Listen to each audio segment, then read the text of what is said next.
मला धमकी नाही दिली एवढी. आणखीन ही अवलाद धमकी देणारी पैदा नाही होऊ शकत. हे असले धुडके किती का येतात आणि किती का जातील. असल्या खरकाट्या पैदाशीला आम्ही आड उभा आणतो. पण एक सांगतो, बेटा तू लय चूक केली, लय चुकीच्या ठिकाणी हात टाकला.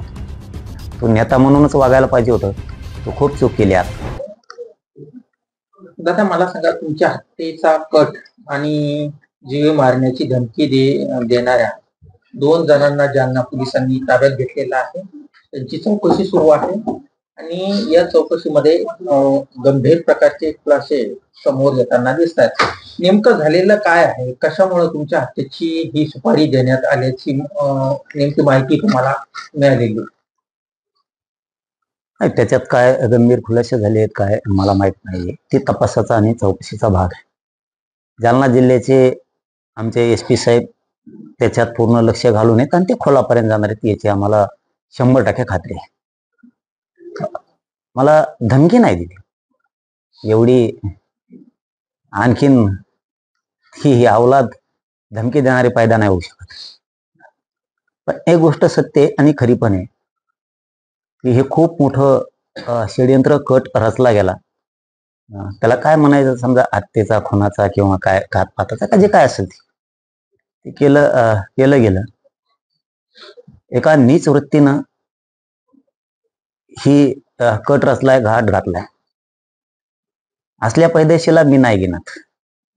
पण बाळ, हे गोष्ट लक्षात ठेवतो, तू जरी नेता असेल, लय चुकीच्या ठिकाणी हात टाकलास तू आता, हे तू विसरून गेलास. तू तुझं आयुष्य जगवायला पाहिजे होतं. तू तुझं करिअर करायला पाहिजे होतं. तू तुझं काय असेल ते तुझी पद्धत होती. तू लोकांना काय केलं तेच जर दुसरीकडे करायला गेला तर तुला सुट्टी नसती मिळत. तू हे काही करायला नको होत. पण एक सांगतो याच्यातून, मी आता याच्यावर सविस्तर सकाळी 11 वाजता बोलणार. मी जर ऐकतोय, मी तुमच्याशी फक्त एवढ्यासाठी बोललो आता की मराठा बांधवांची आंतरवालीकडे गर्दी व्हायला लागली. कारण घटनाच खूप गंभीर आहे. करणारापेक्षा करून घेणाऱ्यांनी खूप चुकीचं पाऊल उचललंय आणि खूप चुकीच्या ठिकाणी हात घातला. तुला आणखीन माहित नाही,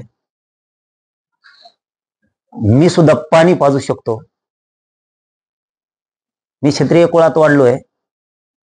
6 करोड मराठ्यांच्या लेकरांसाठी झटतोय. जो माणूस घरूनच कंपाळाचं कुंकू पुसून येतो, तो समाजासाठी रक्त जाळून समाज मोठाही करतो आणि वेळ आली तर रक्त सांडायला सुद्धा देत नाही. तो क्षत्रिय मराठा मी आहे. ध्यानात ठेव. फक्त माझं समाजाला आव्हान आहे की तुम्ही शांत राहावं. मी यांची पाठ पुरायला खंबीर आहे. हे असले धुडके किती का येतात आणि किती का जातील. असल्या खरकाट्या पैदाशीला आम्ही आड उभा आणतो. त्यामुळं समाज खूप माया असल्यामुळं, प्रेम असल्यामुळं त्यांना दम निघत नाहीये. त्या आंतरवालीकडं प्रचंड गर्दी करायला लागली. त्यामुळे आपण शांत राहावं. मी व्यवस्थित आहे. एवढी टप्पर नाही कोणाची. ही गोष्ट करायची आणि करणारे त्या नेत्याला सुद्धा लक्षात ठेव म्हणा. तू इथून पाठीमागं काय केलं कोणाला कळलं नाही. इथून पुढं तू काय करणार आहे हे कोणाला कळलं नाही. तो ह्या विषयातली ही पहिली वेळ असं की तू करायच्या अगोदर तुझं सगळं नेटवर्क, तो टोळी काय जे असेल ते गँगवार ठांगवार काय असेल त्याला आम्ही भेदलंय आणि करण्याच्या अगोदर आम्हाला माहिती झाली. याचा अर्थ तू समजून घे, आमचे सुद्धा हात खूप लांब आहेत. आम्ही कच्चे नाही. आणि याच्यावरती फडणवीस साहेब गांभीर्याने लक्ष ठेवतील. कसल्या कामात आदेश देतात फडणवीस साहेब, कसल्या चौकशा, आता याच्या सुद्धा गांभीर्याने लक्ष घालून आदेश देतील. हा जो करून घेणारा नेता आहे याचा आता शेवट करतील फडणवीस साहेब, ही सुद्धा खात्री आहे. बघूयात आता पुढे काय काय होतं. तुमच्या हत्येचं 2.5 कोटी रुपयाची किंमत देखील माहिती आहे, लय मोठी. मी त्याच रेकॉर्डिंग ऐकतोय, ते सगळं ऐकतो म्हणून मी आज काही बोलणार नाही. मी उद्या सकाळी 11 वाजता सगळं मांडतो, नावानिशी मांडतो. फक्त एकच म्हणणं आहे आमचं, गृह मंत्रालयानं म्हणजेच फडणवीस साहेबांना याच्यात आता बारकाईने लक्ष घालणं गरजेचं आहे. याला किती वेळेस माफ करणार? असंच जर होत राहिलं तर सरकारला सुद्धा बट्टा आहे, डाग आहे. त्याच्यामुळं आता शेवटच्या कडीपर्यंत जा आणि आता मात्र याचा शेवट करा. आमचं सांगायचं काम होतं, आम्ही तर सांगितलं. आम्ही सांगितलं बा असं असं झालंय, बघा ही चौकशी करू. तुम्ही अटक करा, चौकशीला घ्या, त्याला नका घेऊ, आमचं काय नाही. आमचं काम आम्ही केलं, तुम्हाला सांगायचं. त्यांना मी कायद्याला मानतो, लोकशाहीला मानतो. पुढचा प्रश्न मुख्यमंत्री बघतील. उच्चस्तरीय करायचं का सखोल आधी तपास करायचा का करायला लावायचा आहे? मला तर वाटतं शेवटच्या बुडापर्यंत कोणी पण असू दे, ते जालना जिल्ह्याचे पोलीस अधीक्षक साहेब टंगडीला धरून ओढून आणतील इथपर्यंतची खात्री आहे. नाही झालं तर पुढे बघू. नेत्याला अटक करावी अशी तुमची मागणी आहे का या प्रकरणात? जो कोणी आहे, ज्याचं नाव तर तुम्ही घेतलेलं नाही, पण जो कोणी आहे. हे बघा, मी कधी काय म्हणतात ना, ते बोलायला लागलो ना पोटात ठेवतो आणि इकडे ठेवतो. उद्या सरळ करणार मी सगळं क्लिअर. काय ते काय करायचंय ते पोलीस प्रशासन ठरवल, गृह मंत्रालय ठरवल, मुख्यमंत्री ठरवतील, फडणवीस साहेब ठरवतील, आमचे शिंदे साहेब आहेत, अजितदादाही लक्ष ठेवून असतील याच्यावरती. बघूया काय काय होतंय, काय काय नाही. सांगण्याचं काम होतं, प्रशासनाला अगोदर सांगणं गरजेचं होतं. जर तुम्हाला माहीत झालं तर तुम्ही का सांगितलं नाही? म्हणून आमची प्रक्रिया आम्ही पुरी केली. मी त्याच्यात का बोलत नाही तर तो तपासाचा भाग, त्याच्यावर तपास सुरू आहे. त्याच्यावरती आता ते सखोल घेतील ना सगळं. उद्या सकाळी 11 वाजता तुम्ही पत्रकार परिषद घेणार असल्याची माहिती आहे. काय काय तुम्ही या पत्रकार परिषदेमध्ये सादर करणार? नाही, आता सकाळी सगळं देतो ना तुमच्या समोरच. 11 वाजता मीडियाच्या बांधवांच्या समोरच सगळं होणार. पण एक सांगतो बेटा, तू लय चूक केली, लय चुकीच्या ठिकाणी हात टाकला. तू नेता म्हणूनच वागायला पाहिजे होतं, तू खूप चूक केली. आंतरवालीमध्ये 9 ते 10 उपोषणं झाली आणि या दरम्यान तुमच्या ज्या पत्रकार परिषदा झाल्या, विविध ठिकाणी भाषणं झाली, यामध्ये तुम्ही असे पण आरोप केलेले आहेत की माझ्या जीवाला धोका आहे, कट रचला जाऊ शकतो आणि अशाच प्रकारचा एक कट आता हा उघडकीस आलेला आहे. यातून काही सांगायचं आहे का तुम्हाला? अगोदर जे तुम्ही बोललात ते आता कुठे खरं होताना दिसतंय असं? मला दादा माहिती मिळते कोणत्या ना कोणत्या विभागात, सरकारच्या म्हणतो मी, प्रशासनाच्या आणि शासनाच्या कोणी ना कोणीतरी असतो की ज्याला वाटतं नाही गरीबाच्या लेकरासाठी लढतोय. माहिती मिळाल्यावर सांग, कोणत्या नेत्यापाशी कोणी असतं, तेव्हा काही करायला लागला तर तिथल्याला वाटतं नाही गरीबाच्या लेकरासाठी करतोय. आपल्याला जर अमुक गोष्ट कळाली ती सांगायची. गावात असो, शहरात असो किंवा कुठल्याही विभागात असो, तिथं थोडं झालं की ते लोक मला सांगतात. इथून मागचे माहीत झालं, मी मीडियात बोललो की ते लगेच मागं सरकारले.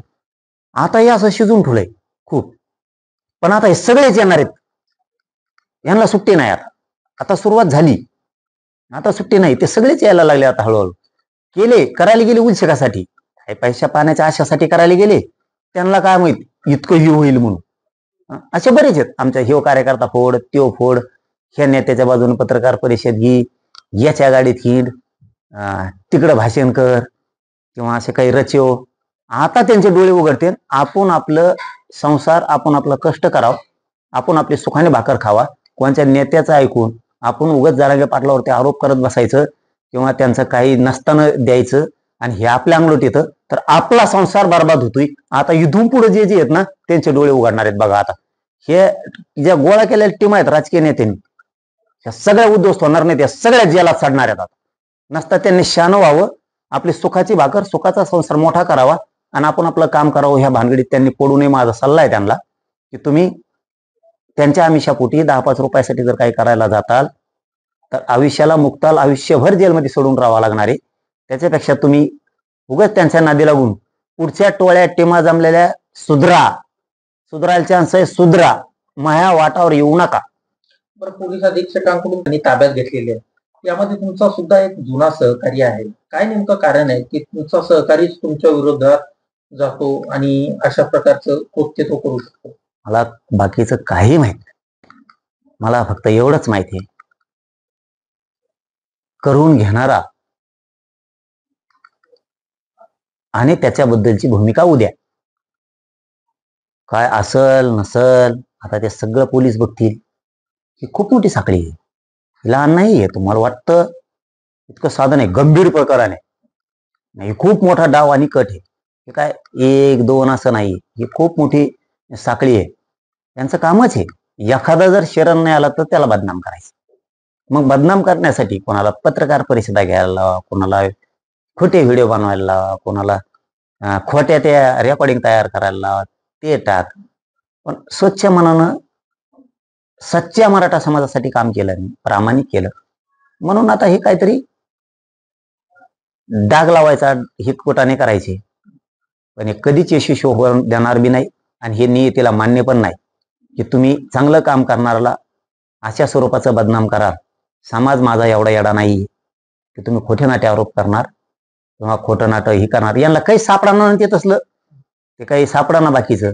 मग शेवटी ते काय म्हणतात ना, खून घातपात हत्या काय म्हणते त्याला, याच्यावर आले. जालना पोलिसांच्या ताब्यात आहे आणि त्यांची चौकशी सुरू आहे. चौकशी बघा, ती तपासाचा भाग आहे. पोलीस प्रशासन सगळं ताकदीनं करतायत. जालन्याचे SP साहेब स्वतः लक्ष घालून आहेत त्याच्यात. त्याच्यामुळं ते शेवटपर्यंत जातील, आम्हाला कसली शंका नाही. शेवटपर्यंत नेत्यापर्यंत जाणार ते, मधल्या कोणाला सोडणार नाही. कारण त्याच्या रेकॉर्डिंग आहेत, त्याचे व्हिडिओ सुद्धा आहेत. त्यामुळं ते आता कुठेही झाकू शकत नाही, ना कोणाला टाळताही येत नाही. तशा बैठक आता झालेल्या जाऊ द्या, मी ते उद्या त्याला सविस्तर सांगतो, मग ते आत्ताच सांगण्यात येईल. उद्या पत्रकार बांधवासमोर सगळं सांगतो मी. त्यामुळं पोलीस प्रशासन जालना जिल्ह्याचं महाराष्ट्रात ऍक्टिव्ह आहे असं दाखवतील. आरोपीला कुठल्याही गय करणार नाहीत, तो किती मोठा नेता असला तरी. आणि त्यांचं नाव महाराष्ट्राच्या उंचीवर नेते जालना जिल्ह्यातल्या पोलिसाचं हे करतील याची खात्री.